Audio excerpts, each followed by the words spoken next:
کہ اللہ سود کو مٹائیں گے اور صدقے سے مال کو بڑھائیں گے.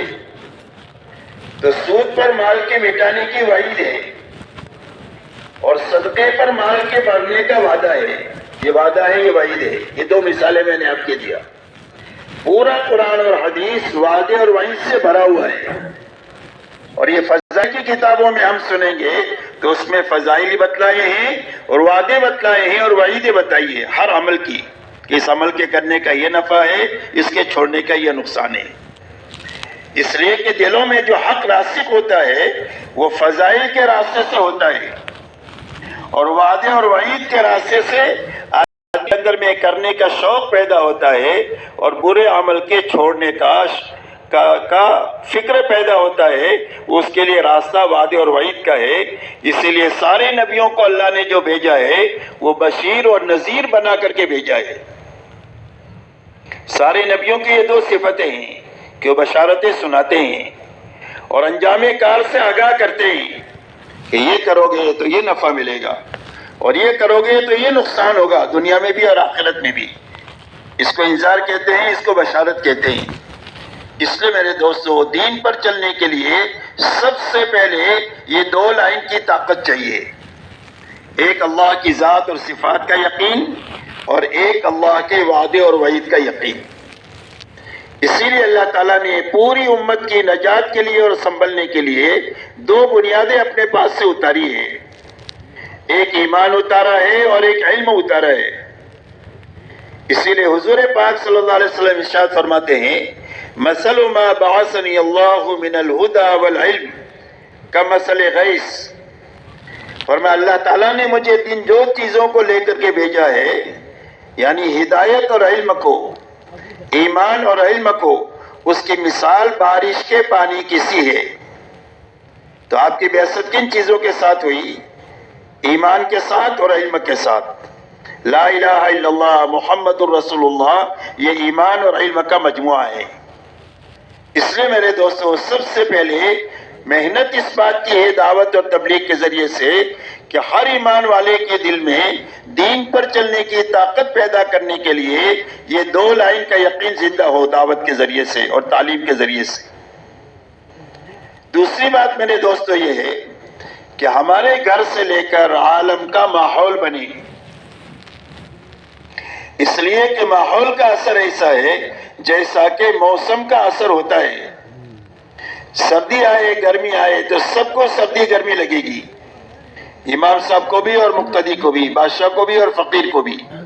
اس کی کسی کے ساتھ کوئی رشتہ داری نہیں. تو جس طرح موسم کا اثر ہے ایسا ہی ماحول کا اثر ہے.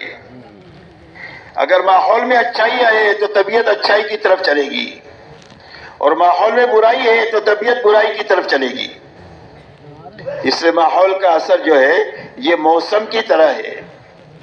اسی لیے حدیث سے پاک میں یہ فرمایا، کل مولود یولد علی الفطرہ، کہ ہر پیدا ہونے والا بچہ فطرت ایمان پر پیدا ہوتا ہے. دنیا میں کوئی بھی بچہ کسی کے بھی گھر میں پیدا ہو جائے، اللہ اس کو بے ایمان بنا کر نہیں پیدا کرتے بلکہ اس کو ایمان کی فطرت پر پیدا کرتے ہیں اور بڑے سے بڑے ولی بننے کی استعداد رکھ کر اللہ اس کو دنیا میں بھیجتے ہیں، چاہے کسی بے ایمان کے گھر میں پیدا ہو جائے. لیکن جس ماحول میں یہ پیدا ہوا اس ماحول میں اس نے ایمان کے خلاف دیکھا، ایمان کے خلاف سنا اور ایمان کے خلاف بولا اور ایمان کے خلاف سوچا. یہ چار دروازے ہیں دل میں کسی چیز کے اتارنے کے لیے، صحیح غلط کے اتارنے کے لیے.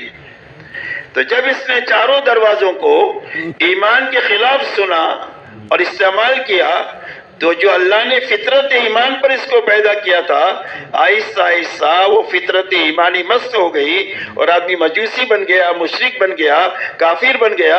حالانکہ اللہ نے اس کو مشرک اور کافر نہیں پیدا کیا تھا، اس کو مومن پیدا کیا تھا. کہ بھائی بات سمجھ میں آ رہی ہے؟ ماحول کا اتنا زبردست اثر ہے کہ جو آدمی کی فطرت کو مسخ کر دیتا ہے. جس فطرت پر پیدا کیا تھا وہ مسخ ہو گئی ماحول کی وجہ سے. حصی مثال سے اس کو سمجھ سکتے ہیں کہ ایک عطار نے اپنی بیٹی کو چمڑے کے بیپاری کے یہاں دیا تو عطار کے یہاں تو خوشبو ہی خوشبو، اور چمڑے کے بیپاری کے یہاں بدبو ہی بدبو۔ تو اس بچی نے اپنی ساس سے یہ کہا کہ اماں جان میں تو تمہارے ماحول میں جی نہیں سکتی، مر جاؤں گی چند دن میں، چل گھنٹوں میں مر جاؤں گی۔ تو اس کی ساس نے کہا بیٹی تھوڑی صبر کر لے، سب کام ٹھیک ہو جائے گا۔ ہفتہ 10 دن ہوئے تو اس لڑکی نے ساس سے کہنا شروع کیا کہ اماں آپ نے میری کرامت اور بزرگی دیکھی کہ جب میں تمہارے ماحول میں آئی تھی تو کتنی گندگی تھی، اور میرے آنے کی وجہ سے وہ ساری گندگی ختم ہو گئی، دیکھو یہ میری بزرگی کی علامت ہے۔ تو اس کی ساس نے کہا کہ گندگی نہیں ختم ہوئی، تیری سونگنے کی طاقت ختم ہو گئی، ماحول کا اتنا اثر ہے۔ اس لیے میرے دوستو دوسری بات ہم یہ چاہتے ہیں کہ دین ہمارے لیے آسان ہو جائے، ہماری عورتوں کے لیے، ہمارے بچوں کے لیے اور ہماری نسلوں کے لیے، تو دو چیز بنانی پڑے گی۔ ایک ہر آدمی کے اندر کا 2 لائن کا یقین بنانا پڑے گا، دوسرا اپنے گھر سے لے کر عالم کا ماحول بنانا پڑے گا۔ اس لیے کہ پورا عالم ابھی ایک محلے جیسا ہو گیا ہے، پورا عالم ایک محلہ جیسا۔ محلے کے ایک کونے پر کھڑے ہو کر آپ آواز دیں تو دوسرے کونے تک پہنچ جاتی ہے۔ ابھی دنیا کا حال یہ ہے کہ کوئی اچھائی کسی دنیا کے آخری کونے میں شروع ہوتی ہے تو چند سیکنڈ میں دنیا میں پھیل جاتی ہے، اور اگر کوئی برائی شروع ہوتی ہے تو چند سیکنڈ میں پوری دنیا میں پھیل جاتی ہے۔ دنیا اتنی چھوٹی ہو گئی ہے۔ اس لیے ہمارے گھر سے لے کر عالم کا ماحول بیک وقت میں بننا چاہیے۔ اگر یہ 2 چیز بنے گی تو پھر ہمارے لیے دین پر چلنا آسان ہو جائے گا، اور آسان نہیں ہوگا بلکہ دین پر چلنا لذیذ ہو جائے گا۔ اس لیے کہ دین پر چلنے میں جو لذت ہے دنیا میں اچھے اچھے کھانوں میں وہ نہیں ہے، اچھے اچھے بنگلوں میں، اچھی اچھی گاڑیوں میں اور اچھے اچھے راحت کے نقشوں میں وہ لذت نہیں ہے جو لذت اللہ نے حکم کے پورا کرنے میں رکھی ہے اور نافرمانی سے بچنے میں رکھی ہے۔ اس لیے اللہ والے فرماتے ہیں اہل اللیل فی لیلتہم الذ من اہل اللہ فی لہوہم، فرمایا اللہ والوں کو ان کی راتوں کے جاگنے میں اور گھنٹوں اللہ کے سامنے کھڑا ہونے میں اور اللہ کے سامنے آنسو بہانے میں وہ لذت محسوس ہوتی ہے جو کھیل کود والوں کو اپنے کھیل کود میں وہ لذت محسوس نہیں ہوتی۔ اس لیے اللہ نے دین میں لذت بھی رکھی ہے، آسانی بھی رکھی ہے، لیکن اس وقت میں ہوگی جب کہ یہ ہمارا یقین بنے اور بیک وقت میں ہمارے گھر سے لے کر عالم کا ماحول بنے۔ اس لیے کہ دین جو آسان ہوتا ہے وہ آپس کے تعاون سے آسان ہوتا ہے۔ دین جو چلے گا وہ آپس کے تعاون سے آسان ہوگا، اور سب سے پہلے تعاون آدمی کو جو ملنا چاہیے وہ اپنے گھر میں ملنا چاہیے، اور گھر جو بنتا ہے وہ 3 افراد سے بنتا ہے، مرد سے، عورت سے اور بچے بچی سے بنتا ہے۔ اسی لیے ہم کو حکم دیا گیا ہے کہ ملت ابراہیمی کا اتباع کریں۔ ثم اوحینا الیک ان اتبع ملت ابراہیم حنیفا، کہ اللہ تعالیٰ ارشاد فرماتے ہیں کہ ہمارے نبی ہم نے آپ کے پاس وحی بھیجی ہے کہ آپ ملت ابراہیمی کے پیچھے پیچھے چلیں۔ تو ملت ابراہیمی میں کیا ہے؟ فرمایا ملت ابراہیمی میں ابراہیم، اسماعیل اور حاجر ہے علیہم السلام، ایک مرد ہے، ایک عورت ہے اور ایک بچہ ہے، اور تینوں کا ایک دوسرے کے ساتھ تعاون ہے۔ تو اس تعاون کی وجہ سے مشکل سے مشکل حکم جو اللہ کی طرف سے آیا وہ آسان ہو گیا۔ آپ یہ بتائیں ایک بیوی اور بچے کو موت کے منہ میں چھوڑ کر جانا آسان ہے کہ مشکل ہے؟ کہ بولتے رہو آپ حضرات، مشکل ہے۔ تو آسان کیسے ہوا؟ تعاون کی وجہ سے آسان ہوا۔ ماں ہاجرہ نے پوچھا اللہ نے حکم دیا ہے؟ فرمایا ہاں۔ فرمایا جاؤ، اللہ ہم کو ضائع نہیں کریں گے، اس لیے کہ اللہ کا حکم آبادی کے لیے ہوتا ہے، بربادی کے لیے نہیں ہوتا۔ تو اتنا بڑا حکم آسان ہو گیا کہ بیوی کو اور بچے کو بے سر و سامانی میں موت کے منہ میں چھوڑ کر جا رہے۔ حضرت ابراہیم علیہ السلام کو حکم ہوا کہ اپنے بیٹے اسماعیل کی قربانی دے، کہ بھئی بیٹے کو قربان کرنا آسان ہے کہ مشکل ہے؟ تو مشکل کام آسان کیسے ہوا؟ حضرت ابراہیم علیہ السلام نے اپنے بیٹے سے یہ کہا کہ اے بیٹے اسماعیل، میں تجھے دیکھ رہا ہوں کہ میں تجھے ذبح کر رہا ہوں، تو اسماعیل علیہ السلام نے یہ فرمایا یا ابت افعل ما تؤمر ستجدنی انشاء اللہ من الصابرین، ابا جو حکم اللہ آپ کو دے رہے ہیں وہ آپ کر گزریے، آپ مجھے صبر کرنے والا پائیں گے، اس لیے کہ جان اللہ ہی کی دی ہوئی ہے اور اللہ ہی پر لگانے کے لیے دی گئی ہے، اس لیے اللہ پر لگاتے ہوئے چلی جائے تو کام ہو گیا، اور حکم پورا کرتے ہوئے بچ گئی تو کام ہو گیا، اس لیے آپ تو اپنا حکم پورا کریں۔ تو اتنا بڑا حکم آسان ہو گیا تعاون کے راستے سے، اس لیے دین ہمارے لیے آسان جو ہوگا وہ ہمارے تعاون کے راستے سے آسان ہوگا، کہ سب سے پہلے ہمارے گھر کا ماحول بننا چاہیے، گھر میں جتنے افراد ہیں وہ دین کے لیے معاون بننا چاہیے، دین کے مخالف نہیں ہونا چاہیے۔ پھر ہمارے محلے کا ماحول بننا چاہیے، اس لیے کہ اپنے بیٹے کے لیے بہو کہاں سے لائیں گے، کہ بھئی ماحول میں سے تو لائیں گے، اپنی بیٹی کو کہاں بھی آئیں گے، ماحول میں بھی آئیں گے، تو ماحول میں دینداری آنی چاہیے تاکہ کہ میری بیٹی کا دین سلامت رہے، میرے گھر میں جو بہو آئے وہ دیندار آئے تاکہ میرے گھر کے بنے بنائے ماحول کو بگاڑ نہ دے۔ اسی کے ساتھ آپ کاروبار کہاں کریں گے، گھر میں بیٹھ کر کریں گے، بازاروں میں کریں گے آپ، تو بازاروں میں بیک وقت میں دین آنا چاہیے، جب سارے امانت دار ہوں گے تو کاروبار کرنا آسان ہو جائے گا، اور سارے بے ایمانی کے ساتھ کاروبار کریں گے تو ایک آدمی کے لیے دینداری کے ساتھ امانت داری کے ساتھ کاروبار کرنا مشکل ہو جائے گا۔ اس لیے ہمارے محلوں میں، ہمارے بازاروں میں، ہمارے شہروں میں، ہمارے ملکوں میں اور عالم میں بیک وقت میں دین کا ماحول بننا چاہیے۔ یہ دو چیزیں بننے کے راستے سے دین آسان بھی ہو جائے گا، لذیذ بھی ہو جائے گا، کہ بھئی بات سمجھ میں آ رہی ہے، کہ بھئی بات یاد رہے گی۔ اب میرے محترم بزرگوں دوستو، ماحول کا بننا کیا ہے؟ یقین کے بننے میں دو باتیں میں نے بتائی، تو ماحول کے بننے کے کیا معنی ہیں؟ ماحول کے بننے کے معنی یہ ہے کہ ماحول میں دو باتیں زندہ ہونی چاہیے، ایک اللہ کی عبادت اور بندگی زندہ ہونی چاہیے، اور ایک آپس میں بھائی چارہ زندہ ہونا چاہیے۔ حضور صلی اللہ علیہ وسلم مدینہ منورہ تشریف لے گئے تو آپ نے مدینہ والوں سے فرمایا کونو عباد اللہ اخوانا، اللہ کے بندے بن کر جیو اور آپس میں بھائی بھائی بن کر کے جیو۔ یہ دو چیزیں ماحول میں زندہ ہو جائے گی تو ماحول پاکیزہ بن جائے گا۔ ایک تو ہر آدمی اللہ کی عبادت اور بندگی کے ساتھ زندگی گزارے، عبادت کے معنی ہے اطاعت کے، کہ جو اللہ نے کرنے کے لیے کہا وہ کریں گے، اور جس سے بچنے کے لیے کہا اس سے بچیں گے، اس کا نام عبادت ہے۔ تو عبادت اور اطاعت زندہ ہو جائے ماحول میں۔ دوسری بات، آپس میں بھائی چارہ زندہ ہو جائے، نفرتیں ختم ہو جائے، دشمنیاں ختم ہو جائے، تیری میری ختم ہو جائے، ایک دوسرے کی غیبت کرنا، ایک دوسرے کا مذاق اڑانا، ایک دوسرے کو تانا دینا، ایک دوسرے سے بدگمانی کرنا، ایک دوسرے کی ٹوہ میں لگنا، ایک دوسرے کی غیبت کرنا، یہ چیزیں ختم ہو کر آپس میں بھائی چارہ زندہ ہو جائے تو ماحول پاکیزہ بن جائے گا۔ اس لیے دین کے آسان ہونے کی یہ دو بنیادیں ہیں، ایک یقین بننا چاہیے اور ایک ماحول بننا چاہیے۔ اب میرے دوستو، یہ دونوں چیزیں بنی اور گھر سے لے کر عالم میں بنی، فرد بھی بنے اور عالم بھی بنے بیک وقت میں ایک ساتھ میں، اس کے لیے اللہ تعالیٰ نے حضور پاک علیہ الصلوۃ والسلام کو ایک تو پوری شریعت لے کر اور دین لے کر کے بھیجا۔ آپ پورا دین لے کر کے آئے، ہر عمل کی رہبری آپ کے دین میں ملے گی۔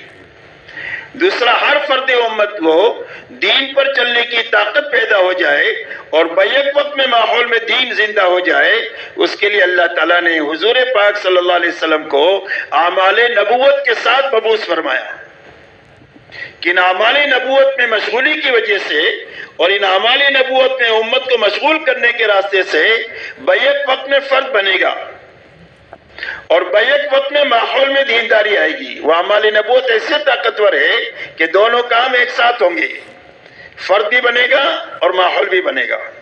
ایسے اعمال نبوت کے ساتھ اللہ نے آپ کو بھیجا۔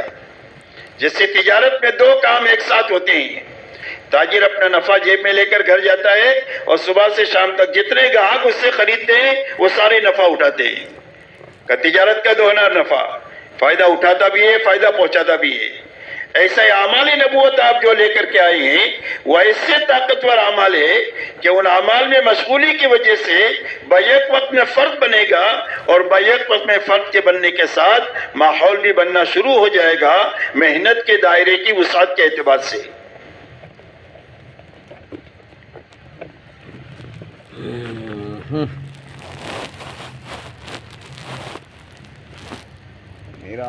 ان اعمال نبوت میں سب سے پہلا عمل جو ہے وہ دعوت اللہ ہے۔ اللہ تعالیٰ نے آپ کو داعی بنا کر کے بھیجا کہ جو اللہ کے بے طلب بندے ہیں، اللہ کو نہیں جانتے، نبی کو نہیں جانتے، آخرت کو نہیں جانتے، جاہل ہے، ان میں جا کر کے آپ ان کو اللہ کا تعارف کرائیں۔ یا ایھا المدثر قم فانذر وربک فکبر، کہ ایک چادر اوڑھنے والے آپ اٹھیں اور اٹھ کر لوگوں کو اللہ کے عذاب سے ڈرائیں اور لوگوں کو اللہ کی بڑائی سمجھائیں کہ اللہ کتنے بڑے ہیں تمہارے پیدا کرنے والے۔ تو حضور صلی اللہ علیہ وسلم کو سب سے پہلا کام دیا گیا دعوت کا، کہ بے طلب بندوں میں بے غرض بن کر آپ پھریں اور پھر کر کے ان کو سب سے پہلے اللہ کا تعارف کرائیں کہ اللہ کتنے بڑے ہیں اور اللہ کی صفات کتنے بڑے ہیں، اللہ کی شان کیا ہے، یہ آپ انسانوں کو تعارف کرائیں۔ دوسری بات، انسانوں کو یہ سمجھائیں کہ اتنے بڑے اللہ کو اپنے ساتھ لینے کا کیا راستہ ہے۔ اللہ کو ساتھ لینے کا راستہ ملک و مال کا نہیں ہے، ڈگری اور عہدوں کا نہیں ہے، بلکہ اللہ کو ساتھ لینے کا راستہ اللہ کے حکموں پر عمل کرنا ہے اور نافرمانی سے بچنا ہے۔ اس لیے ان کو وعدے اور وعید سنائیں کہ اللہ کے حکم پر عمل کریں گے تو یہ نفع ہوگا، حکم توڑیں گے تو یہ نقصان ہوگا۔ یہ دو باتیں ہوئی۔ تیسری بات، انسانوں کو یہ سمجھاؤ کہ جب اللہ کے حکم کو پورا کر لو گے اور اللہ کی نافرمانی سے بچ جاؤ گے تو اللہ تمہاری آخرت بنا دیں گے۔ جو تمہاری آخرت اصل زندگی ہے، جہاں کھرب کھرب سال تک تم کو رہنا ہے، کبھی تمہاری زندگی ختم نہیں ہوگی، وہ اصل تمہاری زندگی ہے، یہ انسانوں کو سمجھاؤ۔ اس لیے سارے نبی سب سے پہلے دعوت کے ساتھ ان کی بعثت ہوتی ہے، اور دعوت میں یہ تین بنیادیں ہیں، توحید ہے، رسالت ہے اور آخرت ہے۔ اللہ سمجھانا، حکموں پر چلنے کا نفع، بے حکمی کا نقصان سمجھانا اور آخرت سمجھانا، یہ پہلی بنیاد ہے دعوت کی۔ دوسرا، آپ کو اللہ تعالیٰ نے تعلیم کے ساتھ بھی بھیجا۔ آپ فرماتے ہیں بعثت معلما، اللہ نے مجھے معلم بنا کر کے بھیجا ہے۔ تو دعوت کے راستے سے آدمی میں طلب پیدا ہوگی، اب اس کو دینے کا راستہ تعلیم کا ہے کہ اس کو تعلیم کے حلقوں میں بٹھا کر کے اللہ کے حکموں سے زندگی بننے کا یقین پیدا کرنے کے لیے اتنا سناؤ کہ یقین بن جائے کہ زندگی ملک و مال سے نہیں بنے گی، حکم پر عمل کرنے سے بنے گی، اور حکم توڑنے کے راستے سے زندگی اجڑے گی، یقین بن جائے۔ اس کے لیے دوسرا عمل آپ کو دیا گیا، وہ تعلیم دی گئی کہ آپ کو اللہ نے داعی اور معلم بنا کر کے دنیا میں بھیجا۔ تیسرا، آپ کو حکم دیا گیا اللہ کے سامنے کھڑا ہونے کا۔ یا ایھا المزمل قم اللیل الا قلیلا، اے چادر اوڑھنے والے، رات کو آپ ہمارے سامنے کھڑے رہیں، آدھی رات، کچھ زیادہ کچھ کم، ہمارے سامنے کھڑے رہیں، ہماری عبادت میں لگے اور ہماری رحمت کو اللہ کے بندوں کی طرف متوجہ کرانے میں لگے۔ تو حضور صلی اللہ علیہ وسلم کو تیسرا عمل جو دیا گیا وہ ذکر اور عبادت کا دیا گیا کہ اللہ کا ذکر اتنا کرے کہ اللہ تعالیٰ کو پسند آ جائے اور اطاعت زندہ ہو جائے اپنے میں اور امت میں، اور عبادت کی اتنی کثرت کرے کہ آپ کے پیروں پر ورم آ جائے، اتنی عبادت کی کثرت آپ نے کی۔ تو ذکر اور عبادت، اور ذکر کہتے ہیں عمل کو، کہ جو آپ نے سنا ہے اس پر عمل کیا تو ذکر ہو گیا۔ فرمایا کل مطیع ذاکر، فرمایا جو اطاعت کرنے والے وہ ذاکر ہے، جو سنا ہے اپنے تعلیم کے حلقے میں اس پر عمل کرنا ذکر ہے۔ ایک آدمی راستہ چل رہا ہے اور آنکھیں اپنی نیچی کر کے چل رہا ہے تو ذاکر ہے، ایک آدمی کے ہاتھ میں تسبیح ہے اور حرام دیکھ رہا ہے تو یہ غافل ہے۔ تو ذکر کی حقیقت کیا ہے؟ اطاعت ہے۔ تو آپ کو اللہ تعالیٰ نے ذکر اور عبادت کے ساتھ بھیجا، اور آپ کو اخلاق کے ساتھ بھیجا۔ آپ فرماتے ہیں بعثت لأتمم مکارم الاخلاق، کہ اللہ نے میری بعثت اس لیے کی ہے کہ میں انسانوں کو یہ سمجھاؤں کہ اخلاق کی بلندی کس کو کہتے ہیں، اس لیے کہ پوری دنیا اغراض سے بھری ہوئی تھی، اخلاق کا کہیں نام و نشان ہی نہیں تھا، تو آپ نے اخلاق کی بلندی انسانوں کو سمجھائی کہ ظالموں کے ساتھ کیا سلوک کیا جاتا ہے، مارنے والوں کے ساتھ کیا سلوک کیا جاتا ہے، برا بھلا کہنے والوں کے ساتھ کیا سلوک کیا جاتا ہے۔ حضور صلی اللہ علیہ وسلم نے اخلاق کی وہ بلندی عطا فرمائی کہ اللہ نے قرآن میں آپ کے بارے میں فرمایا انک لعلی خلق عظیم، آپ کو تو ہم نے بہت بڑے اخلاق کے ساتھ دنیا میں بھیجا ہے، اس لیے آپ کو اللہ تعالیٰ نے دعوت ہے، تعلیم ہے، ذکر اور عبادت اور اخلاق اس کے ساتھ بھیجا۔ آپ ان اعمال میں لگتے ہوئے آپ نے امت کے ہر فرد کو ان اعمال نبوت میں لگایا۔ حضور صلی اللہ علیہ وسلم کے زمانے میں ہر ایمان والے میں 3 چیزیں ایک ساتھ پائی جاتی تھی: دعوت، علم اور ذکر۔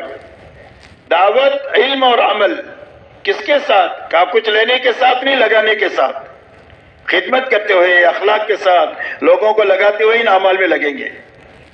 اور ان اعمال میں پوری امت کو لگایا گیا، اور اس کے لگنے اور لگانے کے لیے 2 میدان تجویز کیے امت کے لیے، ایک میدان نقل و حرکت کا، ایک میدان مقامی محنت کا، ایک ہجرت سے مشابہ ہے، ایک نصرت سے مشابہ ہے۔ اور آپ نے 2 ہی جماعت بنائی، تیسری کوئی جماعت نہیں ہے، یا تو مہاجرین ہے یا انصار ہے، اور قیامت تک اللہ کی رضا مہاجرین اور انصار کے ساتھ ہے، اور ان کے پیچھے پیچھے چلنے والوں کے ساتھ ہے۔ والسابقون الاولون من المہاجرین والانصار والذین اتبعوهم باحسان رضی اللہ عنہ ورضوا عنہ۔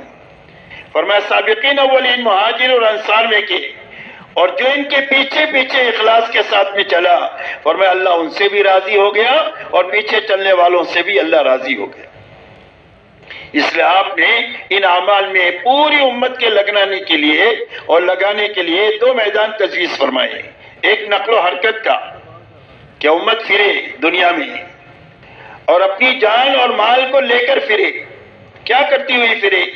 صرف پھرنا پھرنے کے لیے نہیں ہے، بلکہ پھرنا دعوت کے ساتھ پھرنا، لوگوں کو اللہ کی طرف بلاتے ہوئے پھرنا، اللہ کے تعارف کراتے ہوئے پھرنا، دین کو سیکھتے ہوئے پھرنا اور دین کو سکھاتے ہوئے پھرنا، اپنے دین پر عمل کرتے ہوئے پھرنا، اور اپنی جان مال سے اللہ کی مخلوق کو راحت پہنچاتے ہوئے پھرنا۔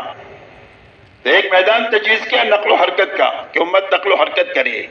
مکی میں زندگی میں انفرادی نقل و حرکت ہے، مدنی زندگی میں اجتماعی نقل و حرکت ہے۔ مکی زندگی میں انفرادی نقل و حرکت ہے، اور مدنی زندگی میں اجتماعی نقل و حرکت ہے۔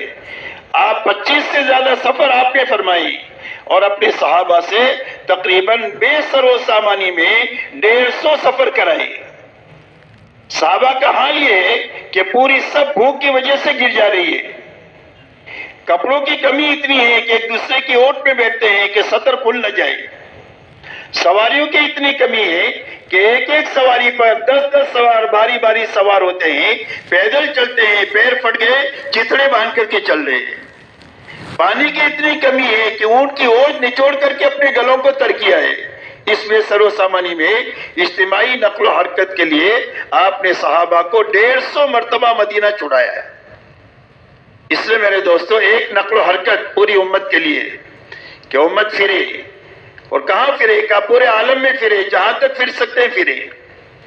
اور کیسے پھرے؟ فرمایا دعوت دیتے ہوئے پھرے، دین کو سیکھتے سکھاتے ہوئے پھرے، اپنے دین پر عمل کرتے ہوئے پھرے، اور اپنی جان مال کو اللہ کی مخلوق پر لگاتے ہوئے دنیا میں پھرے۔ ایک نقل و حرکت میدان تجویز کیا، لیکن پوری زندگی آدمی نہیں پھر سکتا۔ اللہ ہی نے ماں باپ کی ذمہ داری دی ہے، اللہ ہی نے بیوی بچوں کی ذمہ داری دیا ہے، تو اس کے لیے آپ کو کمانا بھی پڑے گا، لگنا بھی پڑے گا، خرچ کرنا بھی پڑے گا، اور کمانا بھی پڑے گا، اور اس کو پورا کرنے کے لیے وقت بھی دینا پڑے گا۔ تو اس کے لیے ہمیشہ آدمی پھر نہیں سکتا۔ اس لیے زندگی پر ملنگ بننے کی دعوت نہیں ہے دین میں، ہمارے دین میں ملنگ پنا نہیں ہے کہ بھئی سب چھوڑ چھاڑ کر کے کونے میں پکڑو اور بستر اٹھا کر پھرتے رہو، کہ اس کی کوئی تشکیل نہیں ہماری تبلیغ میں، اس لیے کہ اسلام میں اس کی گنجائش نہیں ہے، اور اسلام میں نفسانیت بھی نہیں ہے کہ سب چھوڑ چھاڑ کر دنیا کے کمانے میں لگاؤ حلال حرام سے، فرمایا اس کی بھی گنجائش نہیں ہے۔ تو آپ پھریں گے، پھر کر آپ واپس آئیں گے، تو واپس جب آئیں گے اور آپ اللہ کے راستے میں پھریں گے تو پھرنے کے زمانے میں مسجد کا ماحول آپ کو ملے گا اور مسجد میں اعمال نبوت میں آپ مشغول رہیں گے، تو اس کا نتیجہ یہ ہوگا کہ اللہ تعالیٰ آپ کے اندر میں اللہ کے دین پر چلنے کی طاقت بھی پیدا کریں گے اور آپ کا فکر بھی اللہ کے راستے میں پھرنے کی وجہ سے بدلیں گے۔ لیکن جب آپ واپس آئیں گے اور واپس آنے کے بعد میں اپنے گھر اور مقام پر آپ کو یہ ماحول نہیں ملے گا اور یہ اعمال بھی نہیں ملیں گے، تو ماحول سے متاثر ہو کر کوئی خوبی زندگی میں آئی ہے یا ماحول کی بگاڑ کی وجہ سے وہ خوبی آہستہ آہستہ یا تو کم ہو جائے گی یا ختم ہو جائے گی، اس لیے کہ ماحول کا اثر میں نے بتایا ایسا ہے جیسا کہ موسم کا اثر ہے۔ ایک لوہے کا ٹکڑا ہے، آپ نے تندور میں ڈالا تو پہلے ٹھنڈا تھا اور کالا تھا، اب تندور میں یہ لال ہو گیا اور یہ گرم ہو گیا۔ اب آپ اس کو ٹھنڈی جگہ میں رکھیں گے 2-4 گھنٹے کے لیے تو کیا ہوگا اس لوہے کے ٹکڑے کا؟ کیا ہو جائے گا بھائی؟ ٹھنڈا بھی ہو جائے گا اور کالا بھی ہو جائے گا، اپنی اصلیت پر لوٹ جائے گا۔ اگر ہم یہ چاہتے ہیں کہ یہ کالا ہی کالا نہ رہے بلکہ گرم رہے اور یہ لال رہے تو اس کا کیا راستہ؟ ایک راستہ یہ ہے کہ یہ تندوری میں رہے، لیکن یہ تو ہو سکتا نہیں ہے کہ پوری زندگی تبلیغ میں پھرے، تو واپس تو آنا ہی ہے۔ تو دوسرا راستہ یہ ہے کہ ایک تندور سے نکال کر دوسرے تندور میں آپ رکھ دو، اور دوسرا تندور جو ہے وہ مقامی کام ہے۔ جب مقامی کام میں آدمی اپنے آپ کو لگا دے گا واپس آنے کے بعد میں اور ماحول کے بنانے کی محنت میں لگ جائے گا اور اعمال کو زندہ کرنے کی محنت میں لگ جائے گا، تو یہ ٹھنڈا بھی نہیں ہوگا اور یہ کالا بھی نہیں ہوگا، بلکہ جو ترقی نکلنے کے زمانے میں ہوتی تھی وہی ترقی اس کو مقام پر ہوتی رہے گی، بلکہ زیادہ ہوگی اس کی ترقی۔ اس لیے کہ نکل کر کام کرنا آسان ہے کہ بھئی جماعت پہ نکلنے میں مجاہدہ کیا ہے؟ صرف آپ کا لاہور کا ایئرپورٹ چھوڑنا یہ مجاہدہ ہے بس، یا کراچی کا ایئرپورٹ چھوڑنا یہ مجاہدہ ہے، اور جہاں آپ نے ایئرپورٹ چھوڑ دیا اب نہ بیوی ہے نہ بچے ہیں نہ گھر ہے نہ کاروبار ہے، کچھ نہیں ہے، یا تو مسجد کی چھت ہے یا مسجد کا فرش ہے، کہ بھئی سارے کام کرنا آسان ہے کہ نہیں؟ لیکن مقام پر تو سارے تقاضے ہی، بیوی بھی ہے، بچے بھی ہے، ماں باپ بھی ہے، گھر کاروبار بھی ہے، کسی کو لینا بھی ہے، کسی کو دینا بھی ہے، تو اس مقام پر رہتے ہوئے ان اعمال میں کام لگنا اس میں زیادہ مجاہدہ ہے۔ جب آپ اس مجاہدے کے ساتھ ان اعمال میں لگیں گے تو جو ترقی اللہ کے راستے میں ہو رہی تھی اس سے زیادہ ترقی آپ کی مقام پر بھی ہوگی، اس لیے کہ ترقی مجاہدے کی بقدر ہوتی ہے۔ کہ بات سمجھ میں آ رہی ہے میں کیا کہنا سمجھانا چاہ رہا ہوں؟ کہ بھائی سمجھ رہا ہے پورا مجمع؟